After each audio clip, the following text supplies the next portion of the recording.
بسم اللہ الرحمن الرحیم۔ آپ کا بہت شکریہ، آپ نے مجھے بلایا اس بارے میں میں شریعت کی روح سے بات کروں گا۔ وہ یہ ہے کہ آج یقیناً 27واں رمضان المبارک ہے اور شب قدر کا موقع ہے، لیلۃ القدر کا موقع ہے، رات ہے۔ جب لیلۃ القدر کی رات ہے، یہ عبادت کی رات ہے، اور جب عبادت ہے، عبادت میں انسان کو کیا چاہیے؟ دعا کرنا، نماز پڑھنا، قرآن کی تلاوت کرنا۔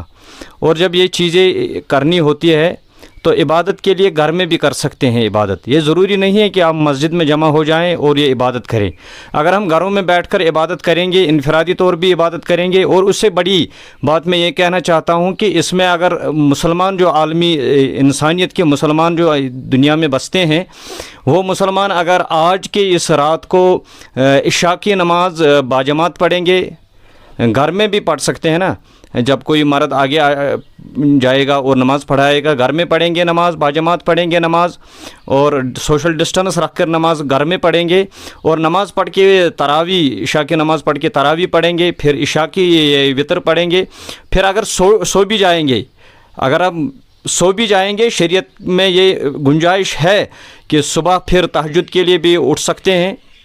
تو کھانا کھانے کے لیے تو ہمیں اس دوران کوئی غیبت نہیں کرنی چاہیے، کسی کے حسد کی بات نہیں کرنی چاہیے، غلط بات نہیں کرنی چاہیے۔ تو اللہ تعالیٰ عشاء کی نماز اور تراویح کی نماز پڑھ کر جب ہم سو جائیں گے، صبح اٹھیں گے، سحری کھائیں گے، صبح کی نماز پڑھیں گے، تو ساری رات ہماری عبادت میں آئے گی۔ ہاں گھر میں بھی کر سکتے ہیں، یہ ضروری نہیں کہ مسجد میں ہم کریں۔ نہیں، یہ ایک مسلم حقیقت ہے کہ ساری دنیا میں جو ووہان چائنا کا ایک جگہ ہے، وہاں سے یہ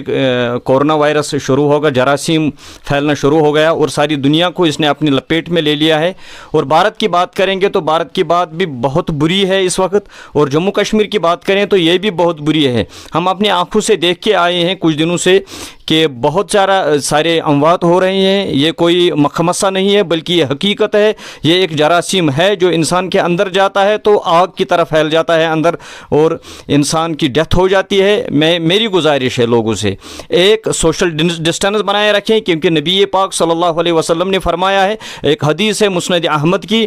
ابھی تو مجھے ذہن میں نہیں ہے کتنا حدیث نمبر ہے، مگر مسند ابو یعلا کا حدیث نمبر مجھے یاد ہے، 6774 حدیث نمبر ہے۔ وہاں فاطمہ الزہرا رضی اللہ عنہا روایت فرما رہی ہیں کہ نبی پاک صلی اللہ علیہ وسلم نے فرمایا، جب جذام کے مریض سے آپ کبھی ملیں گے، اذا کلمتموہم، جب آپ کو اس کے ساتھ کلام کرنا ہو، جب آپ کو اس کے ساتھ ملنا ہو، تو آپ کیا کریں گے؟ بینکم و بینہم، آپ کے درمیان اور اس جسام کے مریض جو پھیل جاتا ہے، وہ بیماری ہے، اس کے درمیان قید رحمن، نبی پاک صلی اللہ علیہ وسلم نے فرمایا کہ آپ کے درمیان اور اس جزام کے مریض کے درمیان ایک نیزے کا فرق ہونا چاہیے۔ اور ہمیں پتہ ہے ایک نیزہ یا تو 6 فٹ کا ہوتا ہے، یا 8 فٹ کا ہوتا ہے، یا 9 فٹ کا ہوتا ہے، اور گورنمنٹ بھی کہہ رہی ہے کہ 6 فٹ کا ڈسٹینس رکھیے، اور ہمارے نبی پاک صلی اللہ علیہ وسلم 1400 سال پہلے فرمایا ہے 6 فٹ کا فرق رکھیے کم از کم، اور زیادہ سے زیادہ 9 فٹ بھی۔ اور دوسرے ایک حدیث میں آیا ہے نبی پاک، جہاں امام حسین علیہ الصلوۃ والسلام اس کی روایت فرما رہے ہیں کہ حضرت علی سے ہم نے یہ سنا ہے علیہ الصلوۃ والسلام، انہوں نے نبی سے سنا تھا صلی اللہ علیہ وسلم کہ نبی پاک صلی اللہ علیہ وسلم فرما ہے کہ جذام کا اگر بیمار ہے کوئی، تو آپ کو اس کے ساتھ کلام کرنا ہے، تو آپ قید و رحمن یا رحمان، وہاں الفاظ آئے ہیں کہ آپ ایک نیزے کے برابر یا تو ڈسٹنس رکھیں، یا 2 نیزے کے برابر، یا 12 فٹ بھی رکھ سکتے ہیں اور 16 فٹ بھی، 2 نیزے ہو گیا 12 فٹ، اگر 6 فٹ کا ہوگا، اگر 8 فٹ کا ہوگا تو 16 فٹ ہو گیا، اگر 9 فٹ کا ہو گیا 18 فٹ کا ہو گیا۔ تو یہ سوشل ڈسٹنس ہمارے نبی نے سکھایا ہمیں صلی اللہ علیہ وسلم، ہمیں سوشل ڈسٹنس رکھنی چاہیے، ماسک پہننی چاہیے، سینیٹائزر استعمال کرنا چاہیے، اور جو بھی گائیڈ لائنز گورنمنٹ کی طرف سے آ رہی ہیں ان کو ہمیں فالو کرنا چاہیے۔ بالکل آ سکتی ہیں، اس میں نماز کا کوئی مسئلہ نہیں ہے، اس میں نماز پڑھ سکتے ہیں ہمیں، کیونکہ یہ ایک دوائی ہے، دوائی ہم استعمال کر سکتے ہیں۔ اگر ہم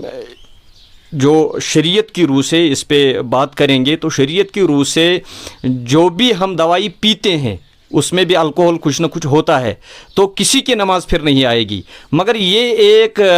دنیا کے تمام جو بھی فقہا کے اکیڈمیز ہیں، انہوں نے اس کو اجازت دی ہے، وہ کہہ رہے ہیں کہ وہ استعمال کر کے ہم نماز پڑھ سکتے ہیں۔